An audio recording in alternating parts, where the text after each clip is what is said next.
কম্পাসের new আপডেটে আপনারা দেখতে পারবেন বিহান সকলের সামনে কম্পাসকে টেনে নিয়ে এসে পুজোয় বসিয়ে ঠাকুরমশাইয়ের কাছ থেকে সিঁদুর নিয়ে সকলের সামনে কম্পাসের মাথায় পরিয়ে দেয়, যা দেখে সকলে অবাক হয়ে যায় এবং আশ্চর্য হয়ে যায়।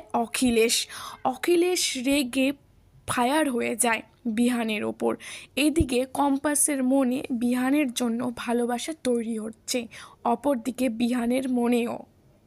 পুজো শেষ হওয়ার পরেই কম্পাস তার শাশুড়ি মাকে সব ফর্মুলার ব্যাপারে জানায় এবং পেন ড্রাইভ তার চুড়ির মধ্যে লুকিয়ে রাখে, যাতে অখিলেশ কম্পাসের থেকে সেটি নিয়ে নিতে না পারে। কম্পাস প্ল্যান করে কাল দুপুর 12টায় তার বাবাকে উদ্ধার করবে, পৃথিবীর সকলের সামনে নতুন ফর্মুলা আবিষ্কার করবেন। এদিকে বিহান কম্পাসের ওপর কিছুটা সন্দেহ করছে।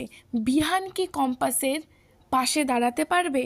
আপনাদের কি মত অবশ্যই জানাতে পারেন। কম্পাস কি তার বাবাকে উদ্ধার করতে পারবে?